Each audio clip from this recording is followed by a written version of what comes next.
तो देखते हैं यहाँ पे क्वेश्चन नंबर 50 के ए में क्या पूछा गया है। Right the formula and draw electron dot structure of carbon tetrachloride. तो हमें यहाँ पे क्या करना है, कार्बन टेट्राक्लोराइड का इलेक्ट्रॉन डॉट स्ट्रक्चर बताना है और उसके बाद इसका यहाँ पे फॉर्मूला भी बताना है।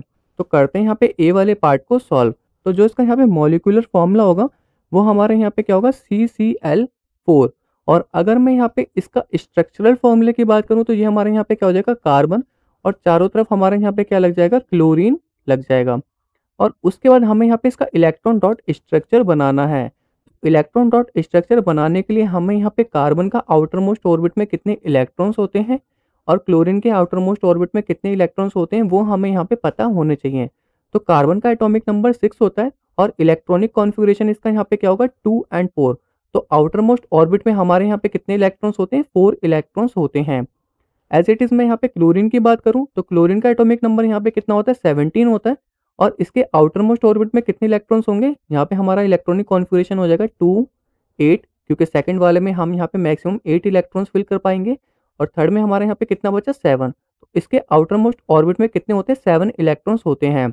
दोनों को अपनी यहाँ पे वैलेंसी सेटिस्फाई करने के लिए कितने इलेक्ट्रॉन चाहिए होते हैं लास्ट ऑर्बिट में, 8 इलेक्ट्रॉन्स चाहिए होते हैं। तो कार्बन को यहाँ पे 4 इलेक्ट्रॉन चाहिए होंगे और क्लोरीन को यहाँ पे 1 इलेक्ट्रॉन चाहिए होगा। तो अब हम यहाँ पे इसका इलेक्ट्रॉन डॉट स्ट्रक्चर आसानी से बना सकते हैं। तो कार्बन के हमारे यहाँ पे कितने होते हैं, 4 इलेक्ट्रॉन्स होते हैं, 1 2 3 4।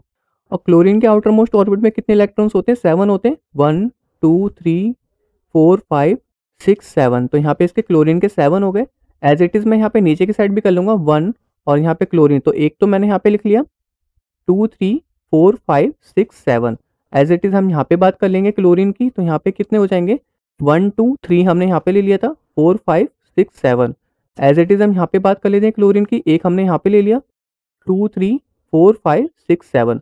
तो ये हमारे यहाँ पे क्लोरीन का क्या बन गया, इलेक्ट्रॉन डॉट स्ट्रक्चर बन चुका है।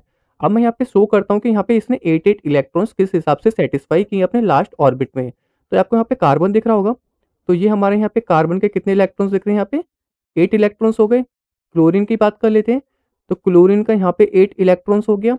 यहाँ से हमारा 8 इलेक्ट्रॉन्स क्लोरीन का हो गया, फिर यहाँ से हमारा क्लोरीन का 8 इलेक्ट्रॉन्स हो गया, एंड यहाँ पे हमारा क्लोरीन का 8 इलेक्ट्रॉन्स हो गया। तो यहाँ पे कार्बन एंड क्लोरीन दोनों ही यहाँ पे क्या हो रहे हैं, सेटिस्फाई कर रहे हैं अपने वैलेंसीज को। तो इस हिसाब से आप यहाँ पे इसका इलेक्ट्रॉन डॉट स्ट्रक्चर आसानी से बना सकते हैं। तो बी पार्ट में हमें यहाँ पे क्या बताना है, what is saponification, right the reaction involve in this process.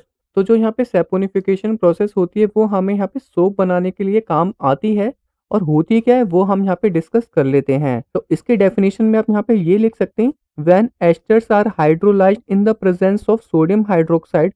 तो हमें यहाँ पे क्या करना है, एस्टर को हाइड्रोलाइज करना है किसके प्रेजेंस में, सोडियम हाइड्रोक्साइड, जो कि हमारे यहाँ पे क्या है, बेस है। Then the reaction is called saponification reaction. तो जो यहाँ पे डेफिनेशन आपको लिखनी है वो आपको यहाँ पे राइट साइड में दिख रही होगी। उसके बाद हमें यहाँ पे इसकी प्रॉपर रिएक्शन लिखनी है, वो मैं आपको यहाँ पे लिख के दिखा देता हूँ। तो मैं यहाँ पे बी पार्ट की बात कर रहा था, अब हम यहाँ पे इसकी रिएक्शन लिख लेते हैं। तो मैं यहाँ पे ले लेता हूँ CH3, सी पे हमारे यहाँ पे आ जाएगा डबल बॉन्ड OCH2CH3। तो ये हमारे यहाँ पे क्या है, इथाइल, मैं इसका नाम भी लिख देता हूँ। ये हमारे यहाँ पे क्या है, इथाइल इथेनॉइड, इथाइल इथेनॉइड, जिसको हम यहाँ पे एस्टर भी बोल सकते हैं। ये हमारे यहाँ पे क्या है, एस्टर है। इसको हमें यहाँ पे बेस के साथ रिएक्ट कराना है, मतलब सोडियम हाइड्रोक्साइड के साथ क्या करना है, रिएक्ट कराना है। हम यहाँ पे क्या करेंगे, हीट करेंगे, या हम इसको बोल सकते हैं हम यहाँ पे सैपोनिफिकेशन करेंगे। इसको आप यहाँ पे पूरा लिख लेना, सैपोनिफिकेशन। इसके बाद हमारे यहाँ पे प्रोडक्ट जो बनेगा वो हमारे यहाँ पे क्या बनेगा, सॉल्ट बनेगा, प्लस हमारे यहाँ पे क्या बनेगा, अल्कोहल बनेगा। तो जो हमारे यहाँ पे सॉल्ट बनेगा उसका नाम यहाँ पे क्या होगा, सोडियम इथेनोएट होगा। तो वो हम यहाँ पे लिख लेते हैं CH3C डबल बॉन्ड ONA। ये हमारे यहाँ पे क्या है, सोडियम, ये हमारे यहाँ पे सोडियम इथेनोएट है, जो कि यहाँ पे क्या है, सॉल्ट है, प्लस हमारे यहाँ पे क्या होगा, अल्कोहल बनेगा, CH3CH2OH। तो ये हमारे यहाँ पे क्या है, इथेनॉल है। मैं यहाँ पे नाम लिख देता हूँ, ये हमारे यहाँ पे क्या है, इथेनॉल है, जो कि यहाँ पे एक तरह का अल्कोहल हुआ। तो ये हमारे यहाँ पे सैपोनिफिकेशन की रिएक्शन हो चुकी है। और सैपोनिफिकेशन यहाँ पे क्या होता है वो आपको यहाँ पे स्क्रीन में पहले से ही दिख रहा होगा। होप आपको समझ में आ गया होगा इस क्वेश्चन का आंसर। अब हम चलते हैं अपने नेक्स्ट क्वेश्चन की तरफ।